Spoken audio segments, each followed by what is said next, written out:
पाठीशी होती. कोण धनदांडगा किंवा गाव लेवलचा किंवा लय मोठा पुढारी त्या ठिकाणी माझ्या पाठीशी नव्हता. माझ्या पाठीशी होता तो सर्वसामान्य मायबाप जनता त्या ठिकाणी होती आणि त्यांच्या अंतःकरणात मनात त्या ठिकाणी मी निवडून यावं, माझी त्या ठिकाणी हा विजय व्हावा आणि गोरगरिबांचा विजय व्हावा हे त्या ठिकाणी होतं. त्यामुळं या भावनेपोटी अनेकांनी विजयाचे त्या ठिकाणी बॅनर लावले होते. लोकशाहीमध्ये भावना आणि मत व्यक्त करणं हा महामानव डॉक्टर बाबासाहेब आंबेडकरांनी दिलेला घटनेतला अधिकार आहे. पण ठीक आहे, जो झालेला निकाल आहे तो त्या ठिकाणी मान्य करतो.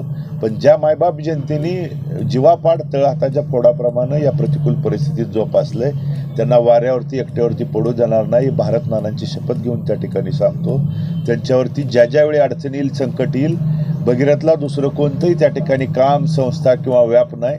गोरगरिबांच्या जनसेवेचाच त्या ठिकाणी भगीरथ असतील, भगीरथची पत्नी असेल किंवा कुटुंब त्यांच्या सुखदुःखासाठी लढेल. ज्या ज्यावेळी गोरगरिबांच्यावरती कोण अन्याय अत्याचार करण्यासाठी पुढे येईल त्यावेळी त्याला भिडण्यासाठी त्या गोरगरिबाच्या पुढं 2 पावलं आम्ही त्या ठिकाणी उभं राहू. एवढंच तुमच्या माध्यमातून इथल्या तमाम मायबाप जनतेला मी सांगतो, आव्हान आणि विनंती करतो. खचून जाऊ नका, धीर त्या ठिकाणी सोडू नका. मी आज पराभवानं मला कितीतरी सर्वसामान्य मायबाप जनतेने रडून त्यांच्या भावना माझ्या पुढं कालपासून व्यक्त केलेल्या आहेत. पण मी खचलो नाही. मी भारत नानांचा त्या ठिकाणी बछडा आहे. मी हर त्या ठिकाणी पराभवाला किंवा संकटाला सामना करणं माझ्या रक्तात आहे. हारलो तरी त्या ठिकाणी संपणार नाही. मी तुमच्यासाठी वाटेल त्या परिस्थितीत तुमच्यासोबत राहीन. एवढंच या निमित्तानं तुमच्या माध्यमातून इथल्या मायबाप जनतेला आव्हान आणि विनंती करतो. तुम्हाला जिथं जिथं अडचण येईल, संकट येईल त्यावेळी माझं दोन्ही पंढरपूरमधलं, मंगळवेढमधलं ऑफिस खुलं आहे. तुम्ही येऊ शकता, बोलू शकता. तिथं जर त्या ठिकाणी नाही आला तर मी परत भारत नानांचं त्या ठिकाणी नाव सांगणार नाही. तुमच्या सुखदुःखात, तुमच्या अडचणीच्या काळात, मग मंदिर परिसरात असू द्या, टांगे चालक, रिक्षा चालक, कोणच्यावरती कुठल्याही पद्धतीचा चुकीचा प्रकार घडत असेल तर मी तुमच्यासोबत आहे. एवढंच या निमित्तानं आपल्या माध्यमातून सांगतो. आमदार आवताडे यांनी काल विजय होताच तुम्हाला एक सल्ला दिलेला आहे की आता तरी त्यांनी रिचेबल राहावं, काय सांगू शकाल? नाही, हे त्या ठिकाणी त्यांचा कोण रिचेबल आहे, कोण नॉट रिचेबल आहे हे त्या ठिकाणी बघितलं. तुम्ही जर एवढं त्या ठिकाणी रिचेबल असता तर तुम्हाला धनशक्तीचा वापर त्या ठिकाणी का करावा लागला असता? तुम्हाला माता भगिनींना साड्या त्या ठिकाणी वाटत का फिरावं लागलं असतं? तुम्ही जर एवढं रिचेबल असता तर 2 महिन्यापूर्वी ज्याची मापं काढली त्याचा पाय त्या ठिकाणी तुम्हाला का धरावं लागले असते? इथल्या तमाम मायबाप जनतेला त्या ठिकाणी माहीत आहे.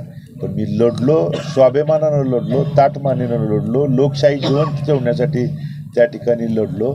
आणि इथून पुढच्या काळात कोण रिचेबल आहे, नॉट रिचेबल आहे, रिचेबल राहून त्या ठिकाणी काय देव लावलं हे तुम्ही लोकांच्या समोर येऊन त्या ठिकाणी सांगायला तयार नाही. हुकुमशाही पद्धतीनं, वाईट प्रवृत्तीनं मी कधी, माझं कुटुंब मी कधी वागलेलो नाही आणि इथून पुढच्या काळात देखील कधी वागण्याचा प्रश्न नाही. मी इथल्या गोरगरिबांच्यासाठी लढत आलोय. मी जरी त्या ठिकाणी पोटनिवडणुकीच्या नंतर विठ्ठल सहकारी साखर कारखान्याची त्यावेळी जबाबदारी होती, शेतकऱ्यांची बिलं, त्या दरम्यानच्या कामगारांच्या पगारी, या अडचणीच्या काळात मी मुंबईमधल्या अनेक मंत्र्यांचे आणि प्रमुख नेत्यांचे उंबरे झिजवत असताना मी जरी इथं उपस्थित नसलो तरी माझी पत्नी, माझ्या कुटुंबातला सदस्य त्या प्रतिकूल परिस्थितीत त्या ठिकाणी लढत राहिला आहे, सुखदुःखात सहभागी होत राहिला आहे. आम्ही कधीच कुटुंब इथल्या मायबाप जनतेला कधीच बाजूला जाऊ दिलं नाही. ना इथल्या मायबाप जनतेने आम्हाला कधी त्या ठिकाणी वाऱ्यावरती सोडण्याचं काम केलं नाही. मी लढणार, माझ्या लोकांच्यासाठी लढणार.